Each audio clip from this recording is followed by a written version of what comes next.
On the 24th of June 1947, Kenneth Arnold, an American aviator and a businessman, was flying near Mount Rainier in Washington state. He was searching for a transport plane that had gone missing in the area. He ended up seeing something extraordinary and strange, a series of 9 unusual objects flying in a V formation. He estimated their speed to be 2,700 kilometers per hour, 3 times faster than any aircraft at that time.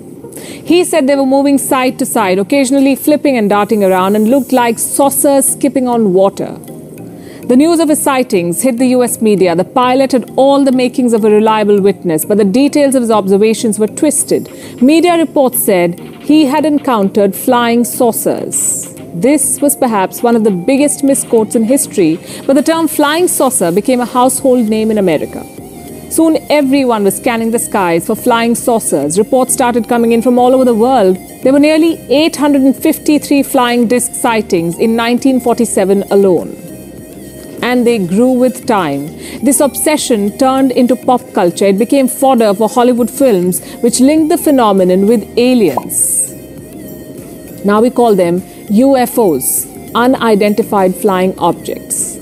Are they indeed extraterrestrial, controlled by visitors from another world? These questions have haunted our imagination for decades. We may now be one step closer to finding an answer.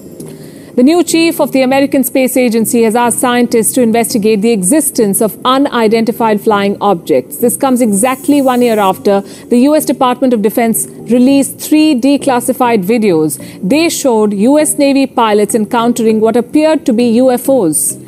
It was the first time the Pentagon formally acknowledged the existence of such videos. Now, lawmakers from all stripes are pushing hard for answers. Both Republicans and Democrats, who agree on almost nothing, have set aside their differences and are asking in one voice. What exactly is all the unexplained stuff flying in their airspace? A Pentagon report on this should be out any day now. NASA, too, has promised to find some answers. Let's tell you what we know. Starting with the object itself, what is a UFO? An unidentified flying object, a term that was coined by the US Air Force in 1953. They used it to describe any aircraft they cannot easily identify or explain. Now, this term is fairly new, but the concept dates back millennia. For thousands of years, people have reported seeing strange lights and objects flying through the skies. The first known mention is from 440 BCE in ancient Egypt, when the scribes of Pharaoh Thutmose III reported fiery discs floating in the skies. Then in 218 BCE, the Roman Republic recorded several sightings of phantom ships gleaming in the sky.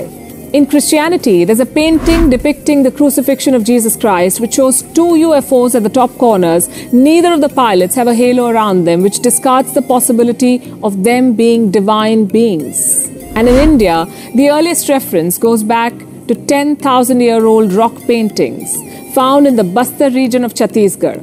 Archaeologists say these paintings depict UFOs like those shown in films. Now, these references and paintings are proof that UFOs have fascinated mankind since ancient times. But there's no evidence to suggest that they belong to otherworldly beings. It's just a paradigm that some of us have willfully embraced, and when I say some of us, I mean Hollywood. It has always loved aliens because there's money in aliens. Silver screen saucers make for good content. They sell tickets. Even more when they're placed in real-life contexts. In the 1950s, films like The Day the Earth Stood Still and Invasion of the Body Snatchers channeled the Cold War paranoia. Today, movies like Men in Black, Independence Day, and The Avengers are used to depict the scourge of global terrorism. In some movies, aliens and UFOs are considerate. They come in peace. In some others, they come to annihilate the human race. They make for good cinema, no doubt, but they've also sensationalized the topic to such an extent that most people have started believing that aliens are really visiting us. Where do these most people live? Where else? The United States of America. A 2019 Gallup survey showed that 33% of American adults believe that aliens in UFOs have been visiting Earth.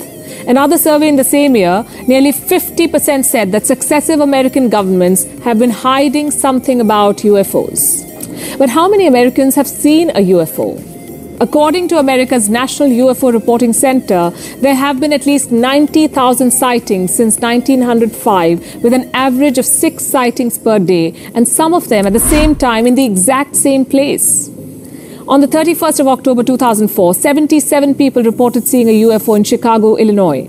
September 19, 2009, 75 people reported seeing a UFO in Burlington, New Jersey. Interestingly, most of these sightings happened on weekends and at a time when most people were believed to be drunk. Look at this graph.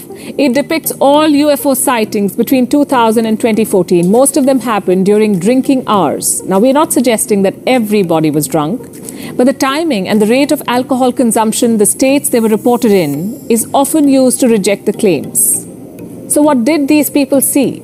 In most cases, what they believed were UFOs turned out to be planes, clouds, or weather balloons, or celestial events like meteors and planets that seemed unusually bright. Most of these can be scientifically explained, and yet there are some unresolved mysteries. In 1954, a football match in Florence, Italy was disrupted. After unidentified objects were spotted above the stadium, tens of thousands saw something in the sky. What was it? Most testimonies say it looked like an egg-shaped object which glittered as it fell from the sky. Then in 1966, around 350 children and teachers at a school in Melbourne, Australia saw 5 planes surround a silver flying saucer. The planes tried to aerially herd the object for 20 minutes before it disappeared. Now, these were just a few examples. There are many, many more. A French UFO research group says that 3.5% of all UFO sightings remain unidentified and defy all explanations. 3.5% is not a small figure, especially not when you look at the kind and scale of investigations that have been carried out to find answers. America has conducted a total of 12 government-funded investigations on unidentified flying objects. Project Blue Book, Project Grudge, Project Serpo, Project Sign, Project Silverbug, to name a few. The United Kingdom has carried out 2 secret studies into UFOs: the Flying Saucer Working Party and Project Condign. The Soviet Union had dedicated an organization to investigate UFO sightings, Institute 22. It functioned for a total of 13 years. Now, besides the fact that they all got suspended, what's common between all these probes is that all of them concluded that UFOs do exist. And there is no evidence to suggest that they're hostile.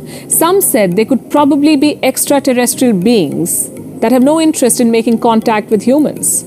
Some others said that they were made by humans who had learned how to manipulate the laws of physics and are yet to reveal their intentions. But these were all suggestions. None of the probes could find out exactly who and what was operating these objects. Now, here's the thing. The universe, as we know, is unfathomable. It stretches some 93 billion light years. It has 2 trillion galaxies, each shining with millions of stars and dotted with more planets than you could count. Given all of this, it seems unlikely that we are alone. Yet we found nothing to suggest otherwise. Scientists, real scientists, have spent a lifetime searching for signs of other civilizations. Some concede that we've got the cosmos to ourselves. Some highly doubt that's the case. But none of them have said that aliens are visiting us in UFOs, and even if they were, they won't be so considerate to just pass by stadiums and rooftops on weekends. But then again, good science takes time, and the human desire for scientific advancement is insatiable. Just this month, a group of international scientists in Seoul discovered links between galaxies, hidden bridges that are made up of dark matter. They've even built a map to understand how these bridges work. Once they figure out how to navigate this map, perhaps we'll be able to see if any UFOs are passing through. Until then, read The Hitchhiker's Guide to the Galaxy, fabulous book, the funniest piece of science fiction ever. And let's just assume that aliens are benevolent beings, perhaps already living among humans, trying to play peekaboo with their UFOs.